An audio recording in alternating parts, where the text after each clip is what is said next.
Nah, kepada siapa teman-teman kita harus husnudon? Kepada siapa kita harus positive thinking?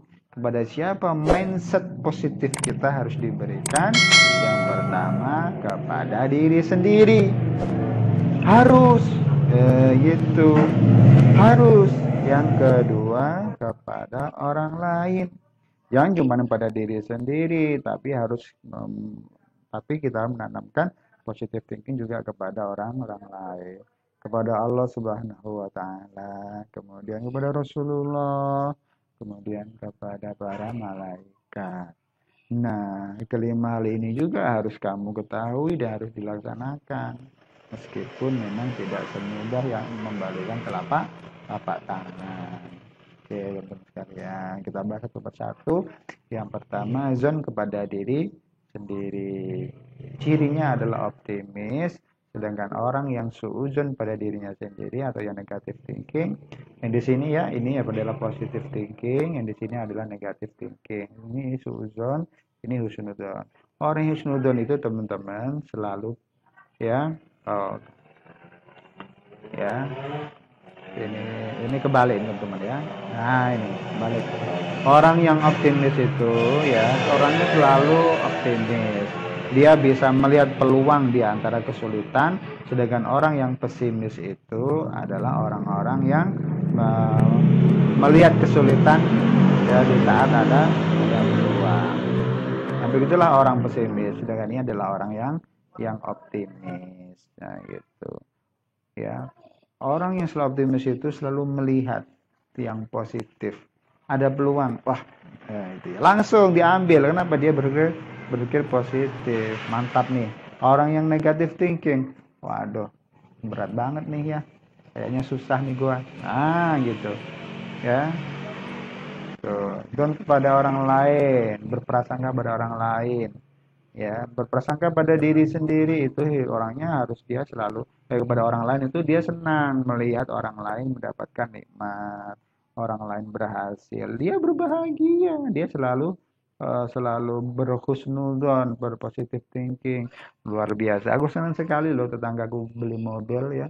Iya, dia memang pekerja keras. Itu dia temanku itu, dia ranking satu karena dia memang belajar dengan giat. Beda dengan aku. Aku kan orangnya malas-malasan misalnya begitu ya. Aku kan orangnya sedang-sedengan aja gitu. Tapi orang yang suuzon, negatif thinking ke orang lain, orangnya mesti jutek, bodoh amat lah. Sebel gua ngelihat dia tuh ranking satu. Ih, jijik gua. Wah, gitu. Tetangganya beli kulkas, pasti itu ngepet itu ya gitu ya, atau itu nunggu lilin, aduh capek deh ya tuh. Dan kepada Allah Subhanahu Wa Taala bagaimana teman-teman? Kalau kita punya prasangka pada Allah yang positif, kita akan senantiasa berdoa. Kenapa? Ya udhuni astajib lakum, kata Allah, berdoalah kepada aku akan kabulkan. Beda dengan orang yang sujud sama Allah, Allah itu dan ya Allah itu tidak adil. Aku udah minta berkali-kali tapi nggak dikabulin. Maka kemudian muncul rasa sombong. Akhirnya dia nggak mau berdoa. Orang yang nggak mau berdoa itu adalah orang-orang yang sombong sejati. Ya, karena kesuksesan itu Allah yang memberi. Dan kepada Rasulullah bagaimana teman-teman? Ya, kita percaya gitu. Ya, Rasulullah akan memberikan syafaat. Kemudian orang yang nggak percaya, orang yang selalu sujud sama Rasulullah, bodoh amat. Ya, syafaat dengan banyak-banyak membaca istighfar dan banyak-banyak membaca sholawat Allahumma shalli ala Muhammadin wa ala alihi wasallim. Ya Allahumma shalli ala Muhammad wa ala ali Muhammad kama shallaita ala Ibrahim wa ala ali sayyidina Ibrahim wa barik ala Muhammad wa ala ali sayyidina Muhammad dan seterusnya. Orang yang cuek bodoh amat ya. Itu ya, dia memikirkan dirinya sendiri ya gitu ya. Dia nggak ngikutin sunnah-sunnah Rasulullah. Lalu dan kepada malaikat bagaimana teman-teman? Ya, dan kepada malaikat itu ya yang satu selalu memperhatikan apa yang dia lakukan, kemudian yang orang yang nggak percaya pada malaikat, yang selalu sujud sama malaikat, dia nggak percaya. Ya, dia memperhatikan apa yang dilakukan karena akan dicatat oleh malaikat. Sedangkan yang suzon bodoh amat deh. Yang nggak percaya kalau apa yang dilakukan itu akan dicatat oleh para malaikat. Nah, ini teman-teman sekalian, ya. Baik. Lalu dalilnya apa, teman-teman? Dalilnya adalah surat Al-Hujurat ayat 12. Ya ayyuhalladzina amanu ijtanibu katsiran minadh dhanni inna ba'dadh dhanni itsmun. Nih ya. Ya orang yang beriman, jauhilah olehmu kebanyakan daripada prasangka. Nih, dhanni ya. Sesungguhnya sebagian prasangka itu adalah dosa. Nah, ini jauhilah kebanyakan dari prasangka. Jadi berprasangka itu, teman-teman, kebanyakannya dominannya adalah dosa. Kenapa? Karena dia cuma ngira-ngira. Nah, gitu ya. Maka berprasangka buruk, apalagi itu dilarang, gitu ya. Ah, jadi iyyakum wadzanna fa inna dzanna adzabul hadis. Jauhilah olehmu berprasangka buruk, karena sesungguhnya berprasangka buruk itu ya adalah eh, perkataan yang dusta. Ini teman-teman jauhilah. Kalau jauhilah ini berarti perintah ya, perintah untuk meninggalkan, atau ini adalah larangan. Ya, larangan apa? Larangan untuk berprasangka buruk. Nah, itu. Kenapa? Karena berprasangka buruk itu dosa ya. Nah, kemudian nanti ada tajasus, ini nyari-nyari kesalahan, kepo, kepo. Kemudian ada gegosip ya. Tuh, karena dia seperti makan daging saudaranya. Kemudian ada perintah bertakwa. Nah, itu teman-teman. Maka dalil ini banyak sekali ya.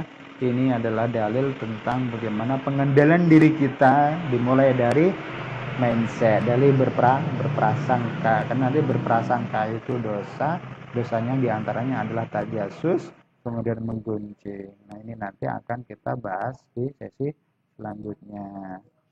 Ya, ya ini yang hadisnya iyyakum wadzanna fa inna dzanna akdzabul hadis ya. Iyyakum wadzanna fa inna dzanna akdzabul hadis. Ini sorry nah. Iyyakum wadzanna fa inna dzanna akdzabul hadis. Jauhilah olehmu prasangka, karena prasangka itu perkataan yang dusta. Jadi berprasangka buruk itu teman-teman itu tidak boleh. Kenapa? Karena itu adalah perkataan yang dusta. Jadi meskipun masih prasangka, tapi dia oleh Rasulullah SAW sudah diklaim itu sebagai sebuah perkataan yang dusta, perkataan bohong. Ya, nah ini jauhilah. Jadi larangan untuk apa? Untuk berprasangka, ya, sehingga jauhilah. Kalau menjauhi berprasangka buruk, maka sama saja kita menjauhi perkataan dusta.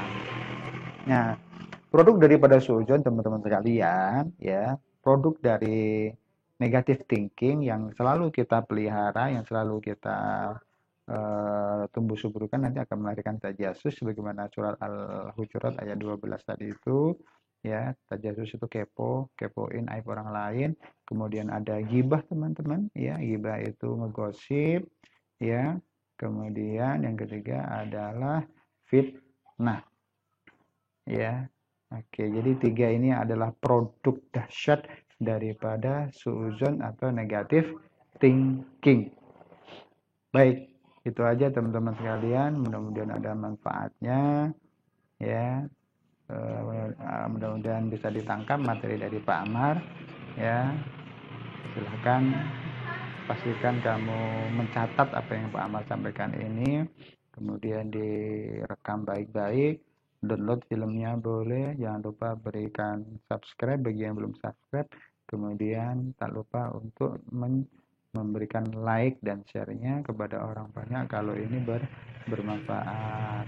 Oke, kita akan lanjutkan di sesi selanjutnya, yaitu tentang gosip atau gibah. Ya, demikian dari Pak Amar. Assalamualaikum warahmatullahi wabarakatuh.